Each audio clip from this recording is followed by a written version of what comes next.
Hello guys, जैसे कि अपन का जो चैप्टर चल रहा था वो वॉइस का चल रहा था, एक्टिव और पैसिव का चल रहा था। अपन ने असर्टिव सेंटेंस में आपको कंप्लीट करवा दिया था और इसी का एक जो WH वर्ड था और जो हेल्पिंग वाला था मैंने ये आपको कंप्लीट करवा दिया था। और इसके अंदर अपना बचा हुआ था इंपरेटिव सेंटेंस। कौन सा बचा हुआ था? Imperative sentence. इंपरेटिव सेंटेंस थोड़ा विशेष ध्यान से देखना है। इंपरेटिव सेंटेंस के अंदर से एक एक्टिव टू पैसिव आता है। तो इंपरेटिव सेंटेंस सबसे पहले ध्यान से देखना है कि इंपरेटिव सेंटेंस कितने प्रकार के होते हैं। इंपरेटिव सेंटेंस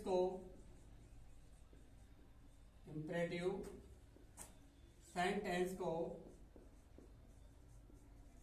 चार प्रकार से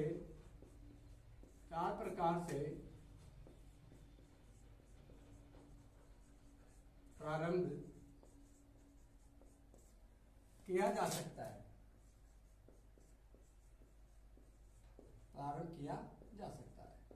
इंपरेटिव सेंटेंस को चार प्रकार से प्रारंभ किया जा सकता है। जो पहला देखना है आपको, जैसे कि मेन वर्ब की फर्स्ट फॉर्म से। जो दूसरा टॉपिक है यहां से, जैसे कि प्लीज या काइंडली से।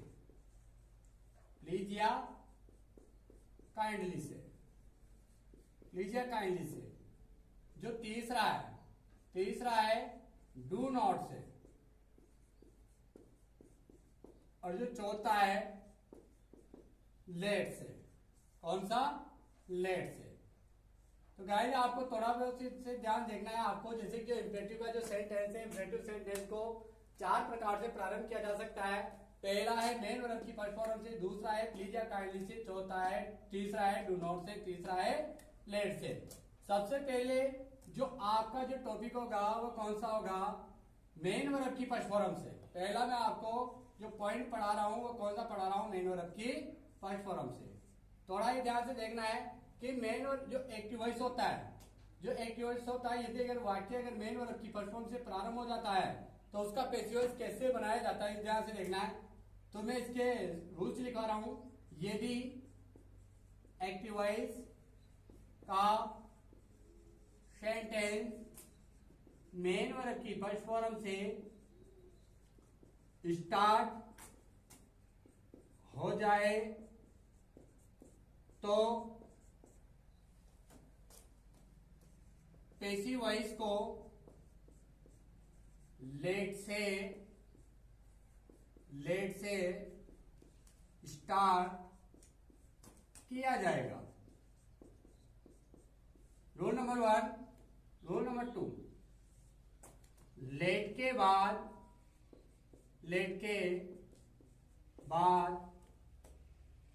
बाद ऑब्जेक्ट का यूज होगा। रूल नंबर 3, ऑब्जेक्ट के बाद आने वाली जो हेल्पिंग वर्ब है किसका यूज होगा? बी का यूज होगा। समझ आ रहा है? बी के बाद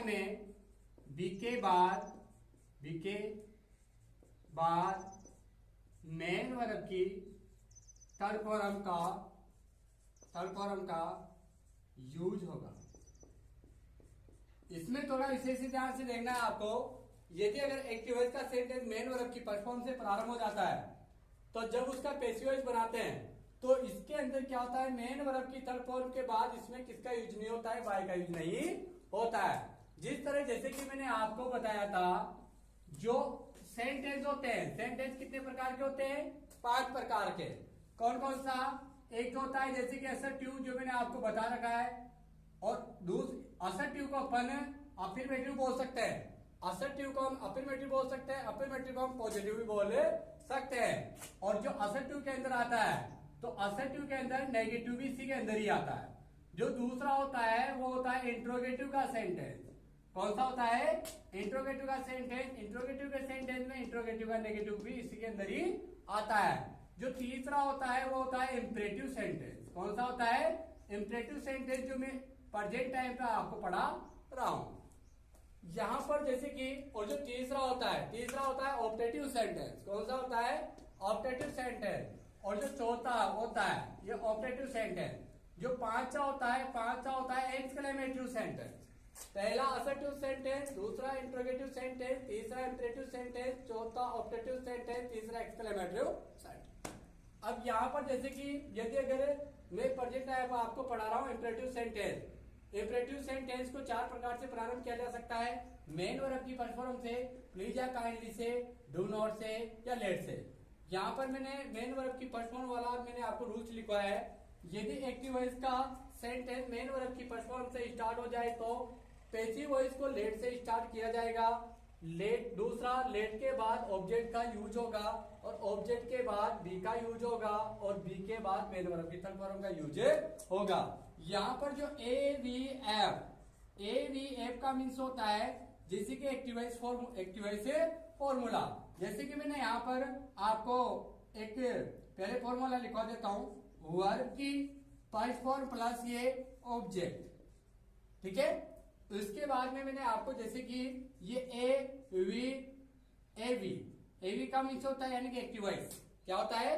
एक्टिवाइज। जैसे कि मैंने एक सेंटेंस लिखवाया यहां पर, search the briefcase, search the briefcase. यहां पर मैंने आपको एक सेंटेंस लिखवाया है एक्टिवाइज का, सर्च द ब्रीफकेस। इसका जब अपन पैसिव वॉइस बनाते हैं तो सबसे पहले मीन्स इसका पैसिव वॉइस का अपन को फॉर्मूला जानना पड़ेगा। किस फॉर्मूले के अनुसार ये बनेगा? वाक्य किससे प्रारंभ हो रहा है? मेन वर्ब की फर्स्ट फॉर्म से। हो रहा है नहीं हो रहा है? मेन वर्ब की फर्स्ट फॉर्म से प्रारंभ हो रहा है तो इसका मतलब कौन सा सेंटेंस? ये इंपेरेटिव सेंटेंस। कौन सा है? Imperative sentence. ये पीवीएफ का मतलब पैसिव वॉइस पूरा फॉर्मूला। पैसिव वॉइस का जो फॉर्मूला है, पैसिव वॉइस को किससे स्टार्ट करेंगे? लेट से। यहाँ पर मैंने आपको रूल्स में भी लिखवा रखा है लेट से। जब इसका पैसिव वॉइस बनाएंगे एक्टिव से पैसिव, यदि एक्टिव का सेंटेंस मेन वर्ब की फर्स्ट से स्टार्ट हो जाए तो पैसिव वॉइस को किससे स्टार्ट करेंगे? लेट से। रूल्स में भी आ रहा है। लेट के बाद में गाइस किसका यूज होगा? ऑब्जेक्ट का। किसका यूज होगा? प्लस ये ऑब्जेक्ट। ऑब्जेक्ट के बाद में प्लस किसका? ऑब्जेक्ट के जस्ट बाद किसका यूज होगा? बी का। किसका यूज होगा? बी का। बी के बाद में किसका यूज होगा? मेन वर्ब की थर्ड फॉर्म का। मेन वर्ब की थर्ड फॉर्म का जो मैंने आपको लिखवा रखा है। अब यहाँ पर ये एक्टिवाइज का ये क्वेश्चन है, सर्च द ब्रीफकेस आ गया। यहाँ पर इसका पैसिव बनाना है और ये पैसिव का फॉर्मूला है, ये एक्टिवाइज का फॉर्मूला है। अब जो पैसिव का फॉर्मूला है तो इस फॉर्मूले के अनुसार अपन किसको बनाएंगे? एक्टिवाइज टू पैसिव को बनाएंगे। तो सबसे पहले वाक्य मेन वर्ब की फर्स्ट फॉर्म से प्रारंभ हो रहा है। इसका मतलब कौन सा सेंटेंस हुआ? ये इंपेरेटिव सेंटेंस। इंपेरेटिव सेंटेंस को किससे स्टार्ट किया जाएगा? पैसिव बनाते समय लेट से। किससे स्टार्ट किया जाएगा? लेट से। लेट आया। लेट के बाद में ऑब्जेक्ट। ऑब्जेक्ट क्या है? The briefcase. क्या है? The briefcase. समझ आ रहा है? द ब्रीफकेस के बाद में ऑब्जेक्ट ये आएगा द ब्रीफकेस। आने वाली एलपी वर्ब क्या है इसकी? बी। क्या है? बी। बी के बाद में मेन वर्ब की थर्ड फॉर्म। मेन वर्ब की थर्ड फॉर्म क्या है? सर्च। ये सर्च। बताओ आया नहीं आया समझ में? कंप्लीट। इसके बाद में मैं आपको जैसे कि ये हो गया गाइस आपका एक्टिव वॉइस का जो मेन वर्ब की फर्स्ट फॉर्म वाला एक्टिव वॉइस से अपन जो पैसिव वॉइस बना रहे हैं, ये पैसिव वॉइस हो गया आपका मेन वर्ब की फर्स्ट फॉर्म से। अब इसके जस्ट बाद जो दूसरा चलेगा वो किससे चलेगा? प्लीज या काइंडली से। प्लीज या काइंडली। समझ में आया नहीं आया? ये आया? मिटा दूं?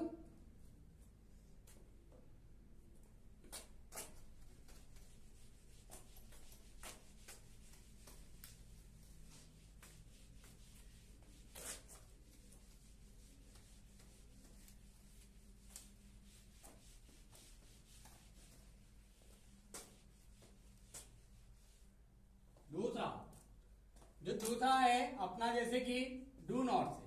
डू नॉट से, ठीक है।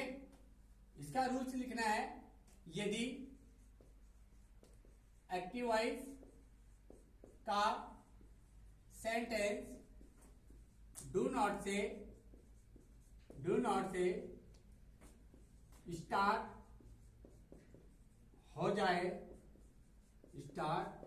जाए तो पैसिव वॉइस को लेट से स्टार्ट किया जाएगा लेट के बाद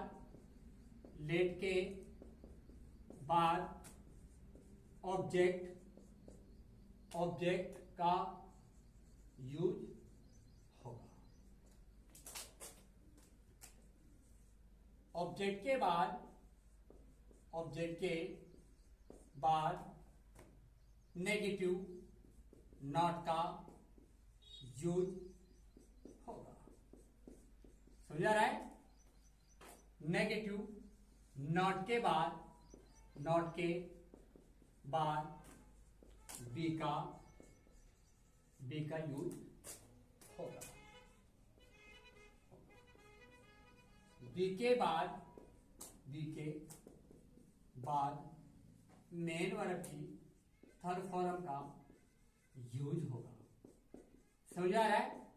थोड़ा इसे ध्यान देखना है इसको। यदि इसके अंदर जो डू नॉट वाला है, डू नॉट को अपन दो प्रकार से बना सकते हैं। वह दोनों प्रकार का जो फॉर्मूला है मैं आपको भी आपके सामने लिखवा दूंगा कि किस प्रकार से बनाते हैं, किस प्रकार से नहीं बनाते। यदि एक वॉइस का सेंटेंस डू नॉट से स्टार्ट हो जाए तो पैसिव वॉइस को लेट से स्टार्ट किया जाएगा। लेट के बाद ऑब्जेक्ट का यूज होगा, ऑब्जेक्ट के बाद नॉट का यूज होगा, नॉट के बाद बी का यूज होगा, बी के बाद मेन वर्ब की थर्ड फॉर्म का यूज होगा। यहां पर कहा है ये एवीएफ एक्टिव वॉइस फॉर्मूला जैसे कि do not plus main verb की first form plus object plus ये आधार। ठीक है, यहां पर मैंने आपको लिखवाया है एक्टिव वॉइस, जैसे कि डू नॉट यहां पर अब्यूज महेश आ गया। इसका जो पैसिव वॉइस बनाते हैं अपन, ये P double P V passive voice पे पी वी एफ, जैसे कि let plus object plus not plus be plus main verb की थर्ड फॉर्म प्लस आधार। उसके जैसे बाद में फिर P V F, let plus not plus object plus be plus main verb की थर्ड फॉर्म प्लस आधार। यहां पर देखना है जैसे कि दो प्रकार से मैंने आपको फॉर्मूला लिखवाया है। इन दोनों प्रकार से आप एक्टिव वॉइस को बना सकते हो जब वाक्य डू नॉट से स्टार्ट होता है। तो ये डू नॉट वाला वाक्य आपके सामने जो आपको दिख रहा है प्रेजेंट कंटिन्यू टेंस नहीं है। कौन सा टेंस नहीं है? प्रेजेंट कंटिन्यू टेंस नहीं है ये। यदि अगर प्रेजेंट कंटिन्यू टेंस होता तो डू नॉट के बाद में सब्जेक्ट भी आ सकता था। अगर अपन डू नॉट को एक साथ तो नहीं लिख सकते, डोंट एक साथ लिख सकते अपन। डोंट के बाद में से क्या आता है? सब्जेक्ट। इसमें सब्जेक्ट आ रहा है क्या? नहीं आ रहा। डू नॉट के जस्ट बाद में क्या आ रहा है? मेन वर्ब के फर्स्ट फॉर्म आ रही, डायरेक्ट आ रही है नहीं आ रही? आ रही है। इसका मतलब कौन सा सेंटेंस हुआ? Imperative sentence. कौन सा सेंटेंस हुआ? Imperative sentence. अब जैसे डू नॉट अब्यूज एमएस, अब यहां पर वाक्य किससे स्टार्ट हो रहा है? डू नॉट से। डू नॉट के बाद सब्जेक्ट आ रहा है ना इसमें? हाँ, सब्जेक्ट नहीं आ रहा है इसमें। डू नॉट के बाद में क्या आ रहा है? मेन वर्ब की फर्स्ट फॉर्म आ रही है नहीं आ रही? तो सब्जेक्ट डू नॉट के बाद में मेन वर्ब की फर्स्ट फॉर्म आ रही है, तो इसका मतलब कौन सा सेंटेंस है? ये इंपेरेटिव सेंटेंस। यदि अगर डू नॉट के बाद में सब्जेक्ट आ जाता तो वह कौन सा टेंस हो जाता? प्रेजेंट इंडेफिनिट टेंस हो जाता। लेकिन यहाँ पर डू नॉट को एक साथ जोड़ देते हैं और बीच के अंदर से ओ को हटा देते हैं, और ओ को हटाकर किसका चिन्ह लग जाता है? एफ और शोभी का चिन्ह लग जाता है। तो यहाँ पर देखो डू नॉट से स्टार्ट हो रहा है, तो वाक्य को किससे स्टार्ट करेंगे? लेट से। किससे? लेट से। लेट के बाद में क्या है? ऑब्जेक्ट। ऑब्जेक्ट है गाइस महेश। ये महेश आ रहा है। महेश के बाद में नेगेटिव सेंटेंस है तो ये नॉट। क्या है ये? नॉट। नॉट के बाद में क्या आएगा? बी। बी के बाद मेन वर्ब की थर्ड फॉर्म ये अब्यूज्ड। क्या आएगा? अब्यूज्ड। ये हो गया। जब इसका एक्टिव वॉइस से पैसेज बनाते हैं तो अंदर से किसको हटा दिया जाता है? डू को हटा दिया जाता है। अब एक तो हो गया इस प्रकार से सेंटेंस पैसिव वॉइस। दूसरा इस प्रकार से बना सकते हैं अपन, let plus negative sentence let के साथ नॉट भी जोड़ा जा सकता है। लेट नॉट ऑब्जेक्ट, ऑब्जेक्ट क्या है? महेश। क्या है? महेश। महेश के बाद में आने वाले एलपी क्या है? बी। बी के बाद मैन वर्ब की थर्ड फॉर्म ये अब्यूज्ड। क्या है ये? अब्यूज्ड। बताओ गाइस आएंगे ऐसे में कोई दिक्कत इसमें? यो अपना डू नॉट वाला active voice to passive voice complete है समझ में? मिटा दूं? स्क्रीनशॉट ले सकते हैं आप।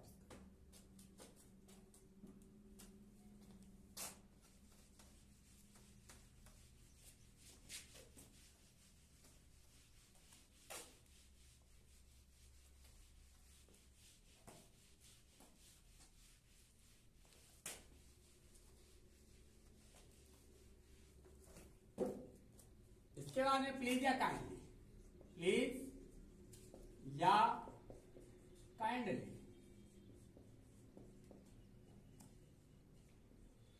देखो यदि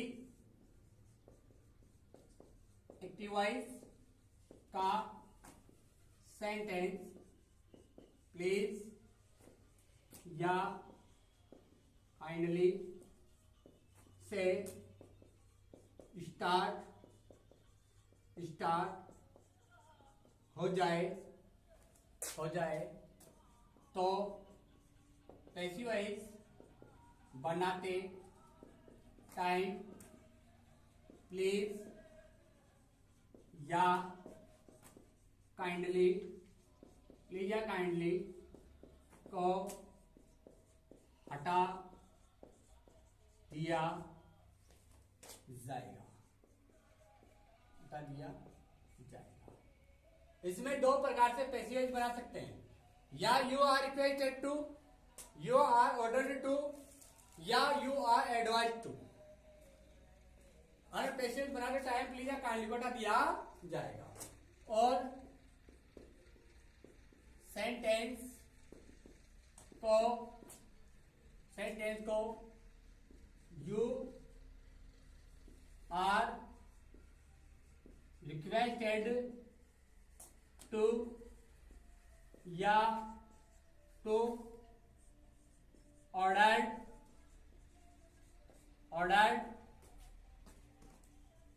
एडवाइड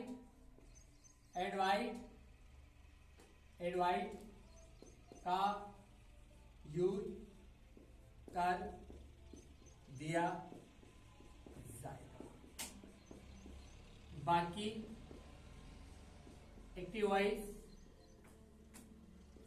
को पैसिव वॉइस बनाते टाइम सेंटेंस को जो का त्यों ही लिख दिया जाएगा। एक तो रूल ये। दूसरा, यदि प्लीज या काइंडली से स्टार्ट हो जाए तो पैसिव वॉइस बनाते टाइम प्लीज या काइंडली को हटा दिया जाएगा। प्लीज या काइंडली को हटा दिया जाएगा। और पैसिव वॉइस बनाते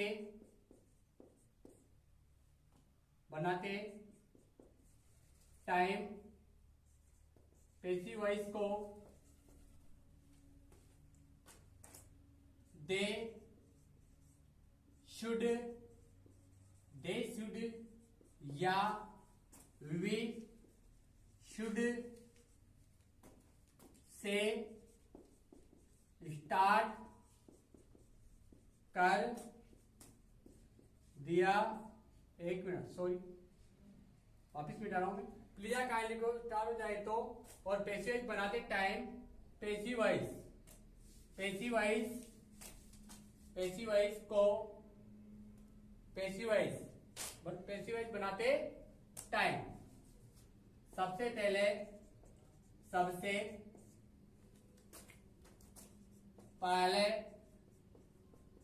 ऑब्जेक्ट लिखा जाएगा। ऑब्जेक्ट के बाद should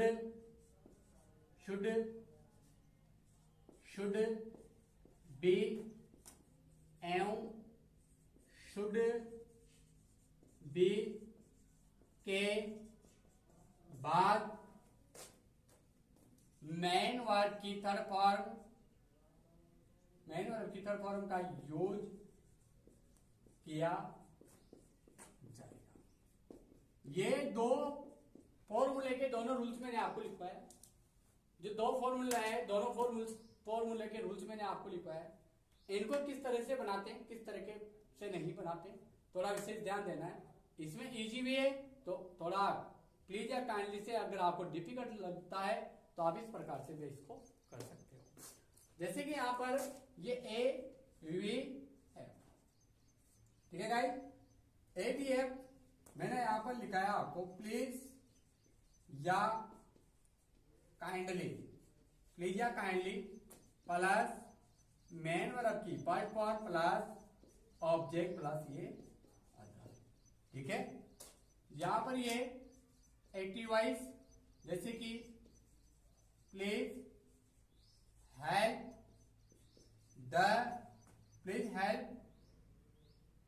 that old lady, please help that old lady. यहां पर ये इसका पैसिव वॉइस बनाना है, फिर यहां पर ये फिर इसका डबल एक पैसिव वॉइस और PVF passive voice formula. Please या काइंडली जाएगा इसमें, तो सेंटेंस को या तो यू आर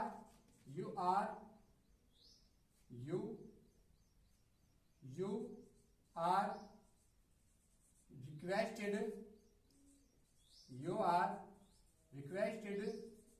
टू ordered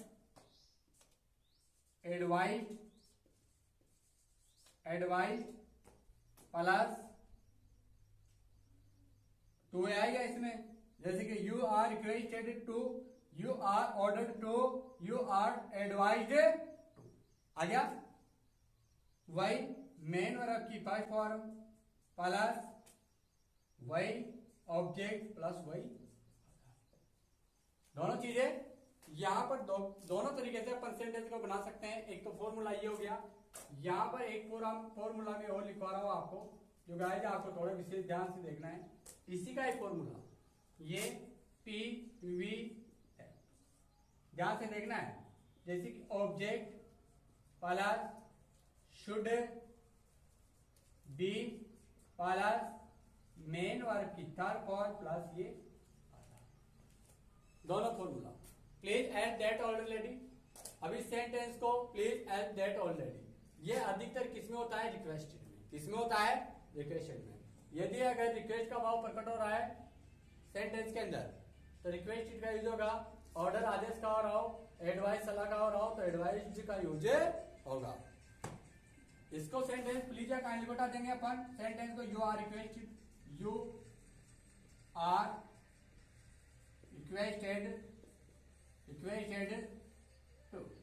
आ गया ना।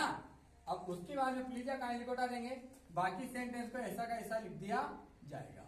हेल्प दैट ओल्ड लेडी, बताओ गाइस आएंगे ऐसा।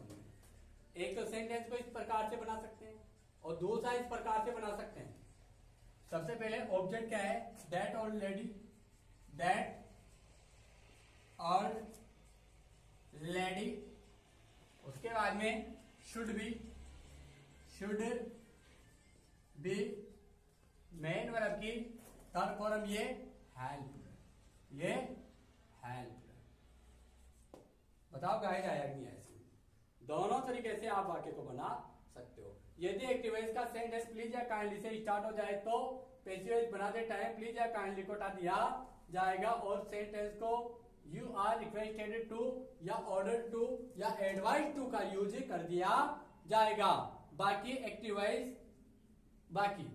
वॉइस को पैसिव वॉइस बनाते टाइम सेंटेंस को जो का तो ही लिख दिया जाएगा। एक तो सेंटेंस इसका ही हो गया, लेकिन एक ध्यान देना है भाई, जैसे कि आप रिक्वेस्टेड का भी यूज कर रहे हो, ऑर्डर का भी यूज कर रहे हो, आप एडवाइस का भी यूज कर रहे हो। यदि एडवाइस का भाव प्रकट होता है तो एडवाइस का यूज करना है, और रिक्वेस्ट का भाव प्रकट हो रहा है तो रिक्वेस्टेड का यूज करना है, और यदि सलाह का भाव प्रकट हो रहा है तो एडवाइस टू का यूज करना है। पहला का जो एक्टिव वॉइस से अपन जो पैसिव वॉइस बनाए थे, एक इसका रूल्स ही हो गया। जो दूसरा, जैसे कि पहले ऑब्जेक्ट के बाद शुड बी के बाद मेन वर्ब के थर्ड फॉर्म, तो इसका रूल्स अलग था। यदि प्लीज या काइंडली से यदि एक्टिव वॉइस यदि एक्टिव वॉइस प्लीज या काइंडली से स्टार्ट हो जाए तो पैसिव वॉइस बनाते टाइम प्लीज या काइंडली को हटा दिया जाएगा, और पैसिव वॉइस बनाते टाइम सबसे पहले ऑब्जेक्ट लिखा जाएगा। तो इसमें सबसे पहले किसको लिख रहे हैं अपन? ऑब्जेक्ट क्या है? That old lady. तो यहाँ पर क्या आएगा? That old lady. उसके बाद में ऑब्जेक्ट के बाद में क्या लिखा जाएगा? Should be. तो यहाँ पर फॉर्मूले के अंदर भी क्या आ रहा है? Should be. तो यहाँ पर आ गया शुड बी के बाद में क्या आएगा? मेन वर्ब की थर्ड फॉर्म। तो मेन वर्ब की थर्ड फॉर्म क्या है? हेल्प। ये हेल्प आया समझ में? एक्टिव वॉइस से पैसिव वॉइस बनाते समय हमेशा मेन वर्ब की थर्ड फॉर्म आना इसमें क्या होता है? कंपल्सरी होता है। फर्स्ट सेंटेंस के अंदर मैंने मेन वर्ब की थर्ड फॉर्म नहीं लिखवाया है, लेकिन यहाँ पर रिक्वेस्ट भी क्या आ रहा है? मेन वर्ब के ऑलरेडी थर्ड फॉर्म का यूज हो रहा है। बाकी सेंटेंस को तो जो का तो ही लिखना है। ये हो गया गाइस आपका प्लीज या काइंडली वाला सेंटेंस। किस का हो गया आपका? जैसे कि मेन वर्ब की फर्स्ट फॉर्म से हो गया, डू नॉट से हो गया, प्लीज या काइंडली से हो गया। अब जो चलेगा वो चलेगा लेट से। अब गाइस जैसे कि लेट से अपन एक्टिव वॉइस से पैसिव वॉइस बनाते हैं, तो किस प्रकार से बनाते हैं ध्यान देना है आपको।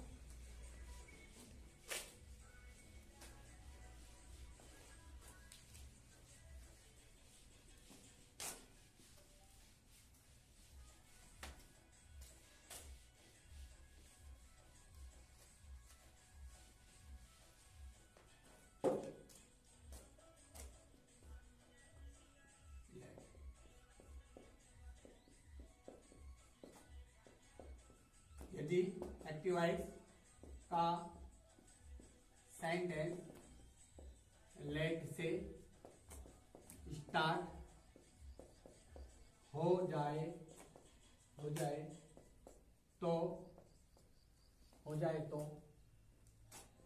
पैसिव वॉइस को भी लेट से ही स्टार्ट किया जाएगा। लेट के बाद ऑब्जेक्टिव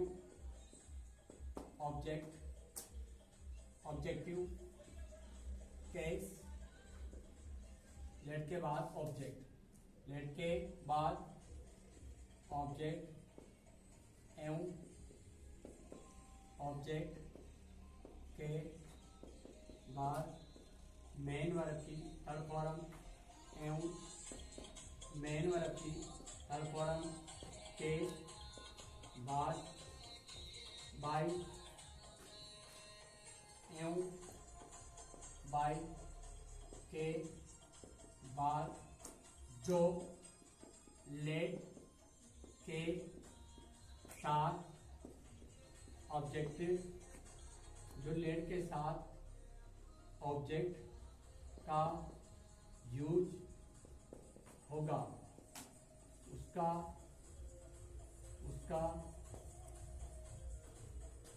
यूज बाय के बाद किया जाएगा। इसमें लेट वाले सेंटेंस में प्रोनाउन प्रोनाउन को टेबल, प्रोनाउन को टेबल के अनुसार चेंज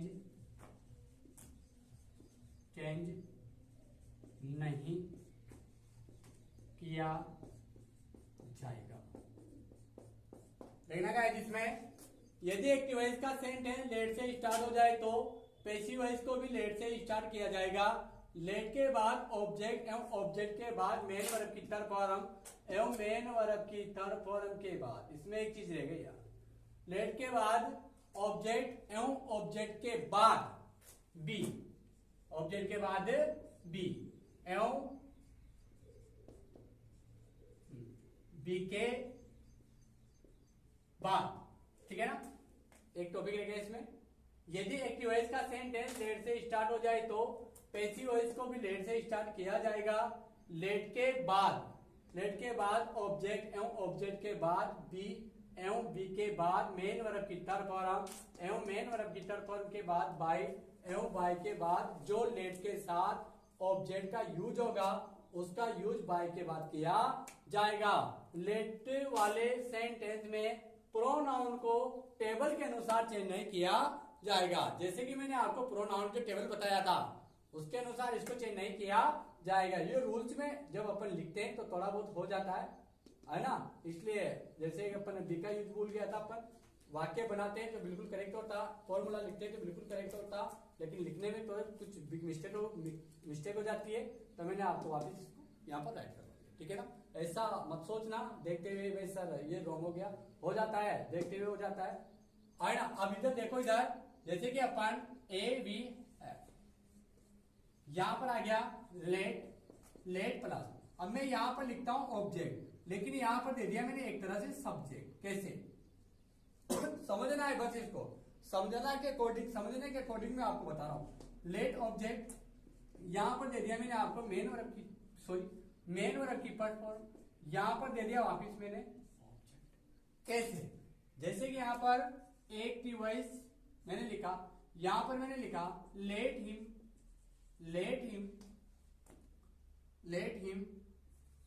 प्ले फुटबॉल आ जाइए। यहां पर गाइस मैंने लिखा पीवी और यहां पर मैंने लिखा पीवीएफ, ठीक है। सबसे पहले क्या आएगा लेट के बाद में किसका यूज होगा ऑब्जेक्ट क्या है फुटबॉल, ऑब्जेक्ट के बाद किसका यूज होगा बी के बाद किसका यूज होगा मेन वर्ब की थर्ड फॉर्म, मेन वर्ब की थर्ड फॉर्म के बाद किसका यूज होगा बाय के बाद वापस ऑब्जेक्ट, ये एक तरह से सब्जेक्ट हो गया। कैसे, मैंने इसलिए बताया है क्योंकि यहाँ पर जो आता है ना वो ऑब्जेक्टिव केस आता है हमेशा।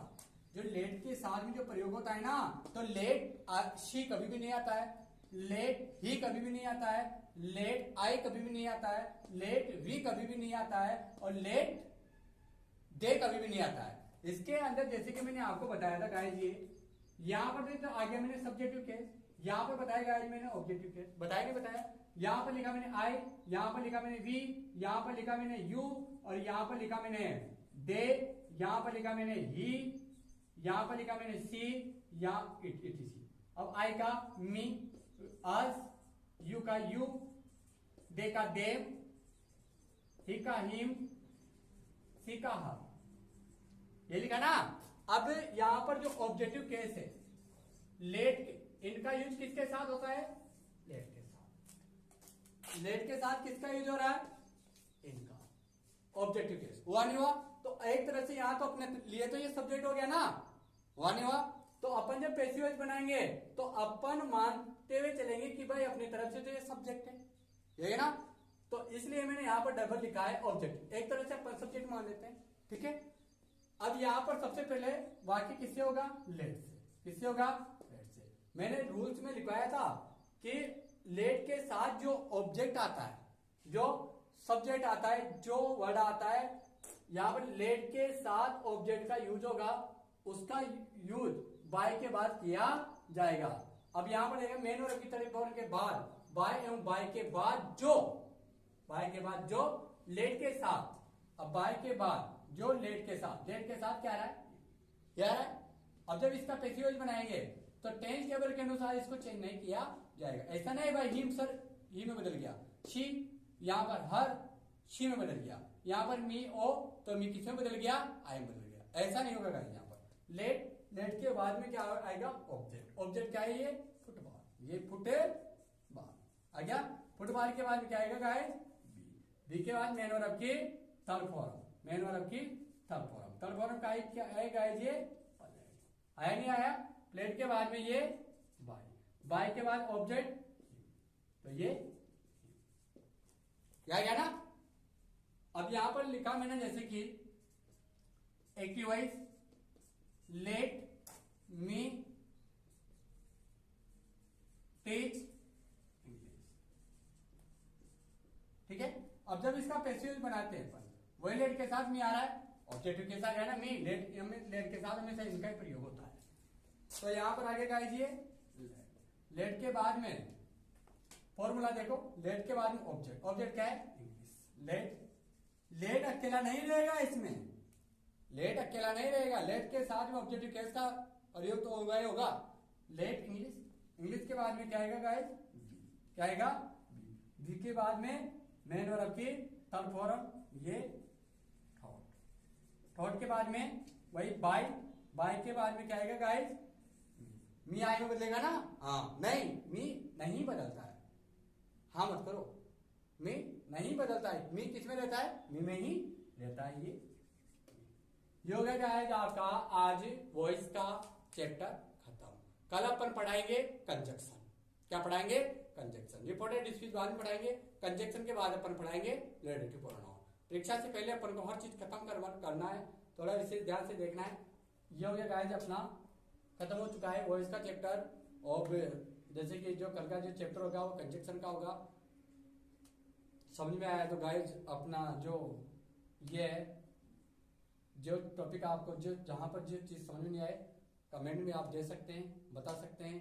आपका खुद का अपना चैनल है, सब्सक्राइब करें, लाइक करें। थैंक यू, धन्यवाद।